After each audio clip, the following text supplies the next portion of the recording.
Imagine the 13th century world. The Mongol Empire was the giant cosmic steamroller, flattening everything in its path. China, Persia, Russia, you name it. Entire cities crumbled, kingdoms vanished, and battle-hardened warriors trembled at the mere mention of Mongol horsemen. But tucked away in the steamy jungles and winding rivers of Southeast Asia was a small kingdom that simply refused to roll over. Not once, not twice, but 3 glorious times, the fierce people of Jai Viet stood up to the world's most feared conquerors and won. Grab your hat and bug spray. We're heading deep into the Vietnamese jungles to see how a small dragon clawed its way to victory against an empire that thought it was invincible. Vietnam before the Mongols. By the late 1200s, the Mongol Empire stretched across most of Asia, from the chilly forests of Siberia to the golden sands of Persia. After crushing the Song dynasty in 1279, Kublai Khan, Genghis Khan's ambitious grandson, had a massive empire and an even bigger appetite. Next on his shopping list, Jai Viet. Why? Simple. Fertile lands, plenty of resources, and coastal access for trading. Oh, and let's be honest, Kublai never met a kingdom he didn't want to collect like a Pokemon card. But Jai Viet wasn't an easy target. For centuries, they had fought off Chinese invaders, developing a fierce love for their independence. With rivers, mountains, jungles, and pure stubbornness as natural defenses, the Vietnamese were not planning to go quietly. The first invasion. In 1258, before they even finished gobbling up China, the Mongols sent General Uryankadai, son of the legendary Subutai, along with about 30,000 soldiers to smash Jai Viet into submission. Initially, the Mongols blitzed through northern Vietnam like teenagers on energy drinks.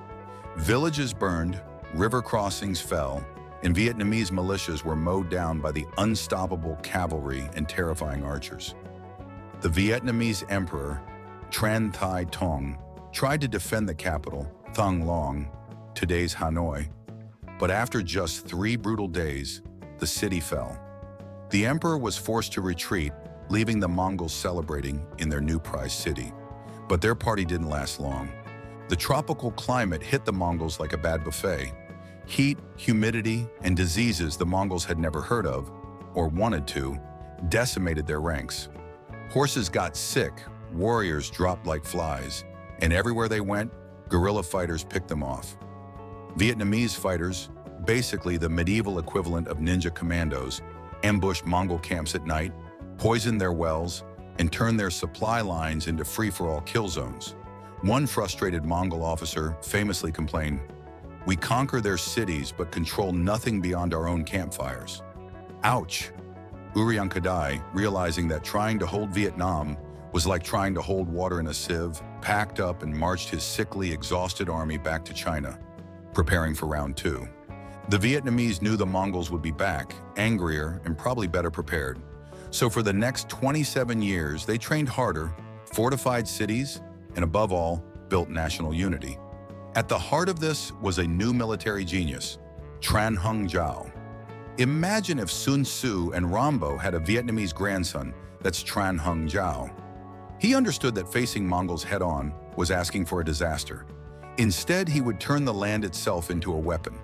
Rivers, mountains, swamps, and jungles would be his army's secret allies.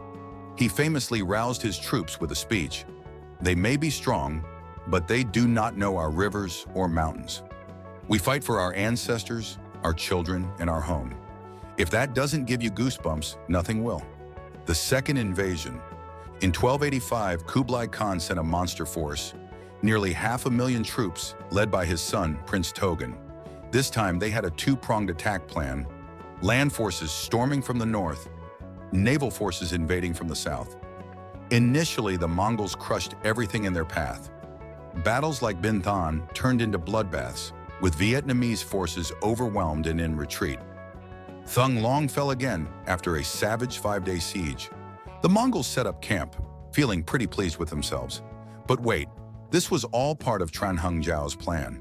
The Vietnamese retreated into the countryside, burning fields, poisoning wells, and emptying towns behind them. "Let the jungle feed us and starve them," Hung Zhao advised. And starve them it did. The Mongols found themselves trapped in a sauna of disease, heat, and endless guerrilla warfare. Supplies dwindled, horses keeled over, and morale plummeted faster than a lead balloon. When Hung Zhao finally counterattacked, it was pure chaos. Vietnamese forces ambushed Mongol units day and night.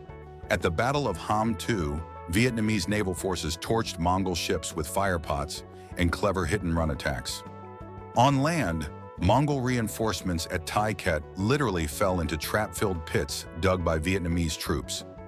Facing total annihilation, Prince Togan ordered a humiliating retreat. Vietnamese forces, smelling victory, nipped at their heels all the way back to China.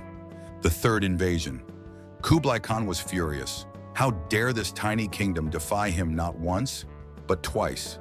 In 1287, he launched an even bigger invasion. Prince Togan led the forces once again, this time with hardier southern Chinese troops better suited to the jungle hellscape. Early battles like at Van Keep were bloody and punishing for both sides. It looked like Vietnam might finally crack. But Tran Hung Yao had a surprise ready. The Battle of Bac Giang River. For weeks, Vietnamese workers planted thousands of iron-capped stakes into the riverbed. They calculated the tides perfectly. At high tide, the stakes were hidden. At low tide, they turned the river into a deadly minefield. When the Mongol fleet chased a retreating Vietnamese flotilla up the river, it was a perfect trap. As the tide went out, Mongol ships skewered themselves on the stakes. Cue utter panic. Vietnamese forces pounced, raining fire arrows down on the trapped ships. They boarded the helpless vessels, engaging in ferocious hand-to-hand combat. The river literally turned red with Mongol blood. By sunset, hundreds of Mongol ships were burning or sunk. Commander Omar, trapped on his flagship, fought to the bitter end before being speared and tossed into the river. Without a navy, the Mongol land forces, cut off and demoralized, fled north, suffering ambushes the entire way. The aftermath. Vietnam's triumph. After the catastrophic third defeat, Kublai Khan finally gave up trying to subdue Vietnam. Instead, the two sides settled into a tributary relationship, meaning Vietnam sent polite gifts to Beijing, and Kublai pretended they were loyal subjects. In reality, Vietnam remained fiercely independent. Tran Hung Zhao became a national icon, his name etched in history books, chanted in songs, and honored in temples across the land. His strategies are still studied in Vietnamese military academies today. Vietnam's successful resistance against the Mongol juggernaut stands alongside other rare defeats of the Mongols, like at Ain Jalut by the Mamluks, proving that even the biggest empire can be undone by cleverness, courage, and home field advantage. As a Vietnamese poem from the time proudly declared, "The dragon of the south has teeth and claws. The invader learns this truth too late. Our rivers remain ours. Our mountains stand tall. The storm has passed, but we remain." And remain they did, bloodied but unbroken, stubborn as ever. And that's the incredible story of how a small but fierce nation took on the world's biggest empire, and won not once, not twice, but 3 times. If you enjoyed this journey through history's greatest underdog victory, don't forget to smash that like and subscribe. Got thoughts, questions, or just want to show some love for the mighty dragon of Vietnam? Drop a comment below. I'd love to hear from you. Until next time, keep being legendary.